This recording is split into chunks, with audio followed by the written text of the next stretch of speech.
नमस्कार मित्रों, मैं पंडित अखिल शुक्ल, जय महाकाल आयुर्वेद। ये देख लीजिए मेरा व्हाट्सएप नंबर, ये मोबाइल नंबर।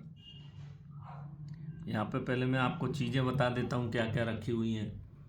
ये मेरा 91658238, ये मेरा व्हाट्सएप मोबाइल, ये मेरे बच्चे का नंबर है, बाजू वाला अनिरुद्ध शुक्ला, है ना। ये रखिए सोने की बर्क, ये सोने की बर्क, ये चांदी की बर्क। जो हम दिखाते हैं वो डालते हैं। मैं बोलता भी, कई लोग बोलते हैं महंगा है यंत्र आपका। आप देखिए इसमें सामान, विधि विधान से अगर चीज़ बनेगी तो महंगी मिलेगी, नहीं तो बाज़ार में ढेर मिलती है। ये बनी हुई स्याही है, इस पे लगी है तो देखिए लकड़ी अनार की कलम है। ये स्याही भी सोने की जैसी चमक रही, आपको चमक दिख रही होगी, इसमें लगी है कहीं कहीं स्याही। तो ये नर्मदा और गंगा जल में घोलते हैं इसको। ये अष्टगंध है, ये रखा हुआ है अष्टगंध। ये हमारे दादा के हाथ की शीशी है, बनाते तो हम हैं। अगर तगर केसर कस्तूरी सब चीज़ों से ये अष्टगंध बनती है। ये हमारे दादा के हाथ का लिखा हुआ है अष्टगंध। ये देखिए इसमें लिखा है, डेट भी डली है उनकी, उनके हाथ की तारीख भी डली है। हम उसको नहीं, अपना दादा की याद है इसलिए उसी शीशी में ये बनाते हैं। अगर तगर केसर कस्तूरी गुगलोचन, इस तरह की सब चीज़ों से ये बनती है ना। तो ये है हनुमान बीसा यंत्र। बहुत सारे लोगों के प्रश्न थे कि आप हनुमान बीसा यंत्र, आपने एक साथ सब यंत्रों के वीडियो डाल दिए, तो आप अलग अलग डालिए। तो ये हमको हम्पी से एक संत जो महात्मा वहाँ थे, ये पूर्ण यंत्र है हनुमान बीसा यंत्र। और थोड़ा पास ऐसा कर दूँ, ये दिख जाएगा ये।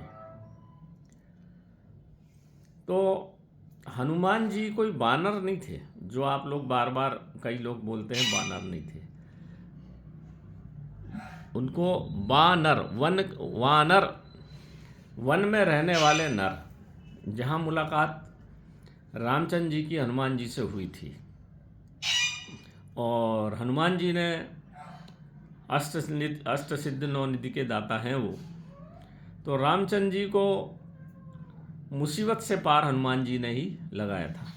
और कलयुग में हनुमान जी ही तारक हैं आपके, क्योंकि शनि को उनने नाश किया, शनि को बांध बांध के पटक के मारा।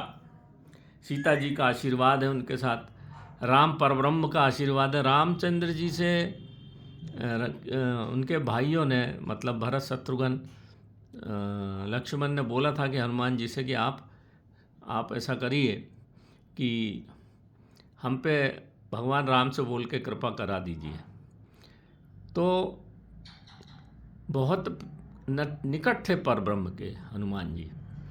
और जैसा हमको विदित है कि सब कष्टों से मुक्ति दिलाने वाले कलयुग में हनुमान जी हैं, और पवन पुत्र हैं। तो हम्पी में, जहाँ कर्नाटक और आंध्र प्रदेश की बॉर्डर है, वहाँ हम्पी एक जगह है, वहाँ बहुत पुरातन मंदिर है। वो ऐसा ही त्रिकोण में हनुमान जी है, यंत्र है वहाँ, कोई मूर्ति नहीं है।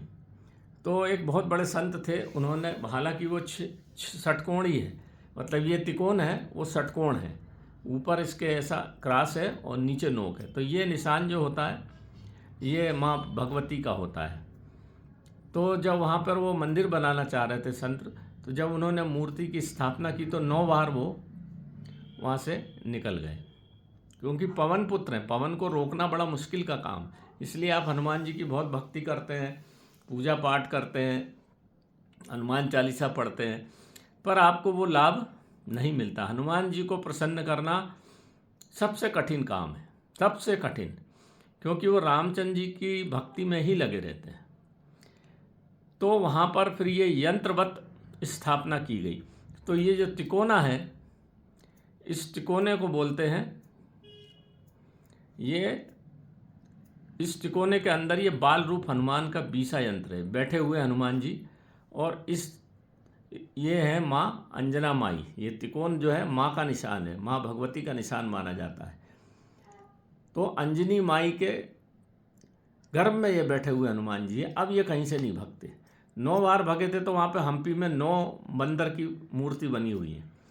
फिर ये संत जी को उन्होंने आज्ञा दी, तो संत जी ने फिर इस तरह का विग्रह बना के और हनुमान बीसा को बिठा लिया। जब रावण जल रहा था, रावण की लंका जल रही थी, उस समय 9 ग्रह रावण ने बांध रखे थे। हनुमान जी से प्रार्थना की कि हम बंधे हुए हैं, हमें मुक्त करा दीजिए।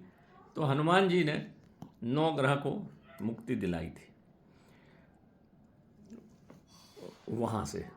तो हनुमान जी के अगर आराधना की जाए इस तरह के यंत्र को लगाकर, तो भूत पिशाच निकट नहीं आवे। जिस घर में ये यंत्र रहता है और वहाँ सवेरे सरसों का तेल का दीपक कपूर डाल के, कर्पूर गौरम, शंकर को याद करना पड़ता, शंकर जी के स्वरूप हैं ये। और आप सरसों का तेल में अगर वैसे भी दीपक लगाएं तो कर्पूर गौरम, कर्पूर का एक टुकड़ा डालना ही चाहिए दीपक में। और दीप जलाने का मंत्र पढ़ना चाहिए। सवेरे अलग है, शाम को अलग। मैं एक वीडियो में बता चुका हूँ। शाम को तिल के तेल का दीपक कपूर जला के जला दीजिए। कपूर में बहुत ज़्यादा सकारात्मक ऊर्जा होती है, और जब उसको दीपक में जला के जलाया जाता है और हनुमान बीसा यंत्र के सामने जलाया जाता है तो आपके सब दुष्ट कार्य बन जाते हैं। सबसे पहली बात तो जितने विघ्न विनायक हैं, ये विघ्न जो पड़ रहे हैं, हनुमान जी उसको सबको नाश कर देते हैं, हटा देते हैं और आपका रास्ता साफ कर देते हैं। दूसरी बात, जहाँ ये यंत्र रहता है उस घर में भूत पिशाच आ ही नहीं सकते। तो इस यंत्र के साथ 700 रुपये की हम महेश्वर धूप भी लेना पड़ती है, ताकि उस धूप को इस यंत्र के सामने जलाएं तो यंत्र भी सजग रहता है और घर की जितनी भी नकारात्मक ऊर्जाएं हैं सब बाहर भाग जाती है। आपका व्यापार नहीं चल रहा है तो अपनी दुकान पे लगा दीजिए इस यंत्र को, देखिए कैसे नहीं चलता। तो विघ्न को काटने के लिए हनुमान जी से बड़ा कोई है नहीं। और हम देख रहे हैं आजकल काफ़ी लोग जादू टोना से खुद तो लाभान्वित नहीं होते, पर लोगों को परेशान करने की मंशा उनके मन में होती है। और कुछ भी छोटा मोटा टोटका, हड्डी वड्डी, राख, शमशान भूमि की डाल के लोगों को परेशान करते हैं। उनके घर में बीमारी आजारी ला देते हैं, कोई एक्सीडेंट करवा देंगे। ये बीसा यंत्र आपके घर में रहेगा, आप इसके पैर पड़ के दुकान में जाइए, जो भभूत, जो धूप आप जलाएंगे उसकी राख बचेगी, उससे स्नान करिए, उसको माथे पे लगाइए, थोड़ी सी खिला दीजिए बीमार आजार को, बीमारी भी ठीक हो जाएगी। माथे पे लगा के जाएंगे तो हनुमान जी का यंत्र के पैर पड़ के जाइए तो आपको कोई एक्सीडेंट होगा नहीं। ये मैं पूरा विश्वास के साथ बोल सकता हूँ मित्रों। ये उन्हीं ने मेरे को दिया था, संत जी ने, और बोला था कि आप इसको बना के दे सकते हो जिसको देव, क्योंकि अष्टगंध बहुत महंगा है मित्रों। तो भोजपत्र भी नहीं मिलता इतना बड़ा 1 फीट बाई 1 फीट का भोजपत्र बाज़ार में लेने जाएंगे तो काला मैला कुचैला मिलेगा। ये हम हिमालय से भोजपत्र खुद लाते हैं, वहाँ भी आजकल इसकी कटाई बंद हो गई है तो पेड़ मिलता नहीं, तो कैसे तो भी अपना लाना पड़ता है। जो कटे हुए गिर जाते हैं हवा से पेड़, वो उसकी बिक्री होती है, उसमें से फिर ये निकलते हैं। तो वहाँ के जो लोग हैं वो लोकल वो देते हैं निकाल के।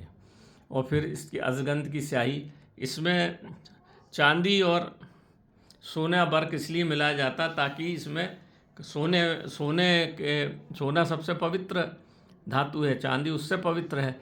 तो दोनों जो पवित्र धातु हैं ये, इनकी सब स्याही में मिला दिया जाता है, तो मिटता नहीं है बहुत दिन तक। और दूसरी बात, ये भोजपत्र भी पवित्र, सोना चांदी भी पवित्र, क्योंकि अष्ट सिद्ध 9 निधि के दाता हैं, इसलिए इसको चांदी सोने की वर्क से बनाया जाता है ताकि इसमें वो शुद्धता और वो शक्ति पैदा हो जाए। जब भी कोई उन्हीं की आज्ञा थी, हमारे जो महाराज जी थे अब नहीं है इस संसार में, उन्हीं ने मेरे को, उनके पास भी इसी तरह से बना हुआ यंत्र रखा हुआ था, तो उनकी आज्ञा से ही मैं इसको बनाता हूँ, उनका ही नाम स्मरण करके बनाता हूँ ये। और जो भी लोग चाहते हैं उसको भेज देता हूँ। फ़ोटो फ्रेम करके नहीं भेजता हूँ क्योंकि ये टूट जाता है, कांच टूट जाएगा तो फिर फाड़ देता है यंत्र। इसको हम भेज देते हैं, फिर आप इसको अपने हिसाब से फ़ोटो फ्रेम करा सकते हैं। ये बहुत सिद्ध चीज़ है मित्रों। मैं बिल्कुल दावे से बोल सकता हूँ और पूरे विश्वास से बोल सकता हूँ कि भारत में ऐसा यंत्र न किसी को मालूम है, न कोई बनाता है, न बना सकता है, क्योंकि जब तक हनुमान जी की कृपा ना हो तब तक इस यंत्र को ना पा पाना संभव नहीं है। तो जब उनकी कृपा होती तब आप भी पा सकते हैं, और हमने भी उन्हीं की कृपा से पा रहा है, क्योंकि हमने बचपन से रामचरितमानस को पढ़ा है और कुछ घटनाएं हमारे साथ ऐसी घटी हैं जिसको विवरण यहाँ यूट्यूब पे देना संभव नहीं है। दूसरी बात, एक और बात है, हनुमान जी का वास शंकर जी है, हनुमान जी तो 11वां रुद्र अवतार है। तो नर्मदा जी में आप जब भी कोई आपकी इच्छा हो तो नर्मदा जी में 1.25 किलो दूध गाय का डाल के, एक नारियल डाल के और सफ़ेद फूल डाल के बहते हुए दिशा में आप डाल दीजिए और हाथ जोड़ के प्रार्थना करिए, आपकी इच्छा पूरी होगी।